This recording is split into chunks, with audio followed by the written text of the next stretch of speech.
1 of 4 here in the 13 over 100-yard backstroke for the boys. Lanes 1 through 8 at the lead. Morgan Nagel, Owen Lansford, Asher Takazawa, Jeffrey Latronica, Jonathan Gong, Finn McNamara, and Oliver Nibble. On their way back to the home side here in lane 6, this is Jonathan Gong with the lead. Gong, 19 years old, for the Piedmont Swim Team. Gong halfway home, here comes this curve.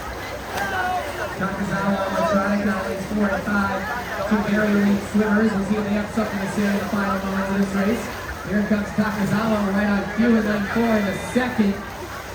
Turn by Gong on his way back to the finish. Great turn there from Jonathan Gong. And that turn is going to end up being the closer, as he is going to get the win. Coming in second is Takazawa. And coming in third in lane 3 is Blanford. Belly dog.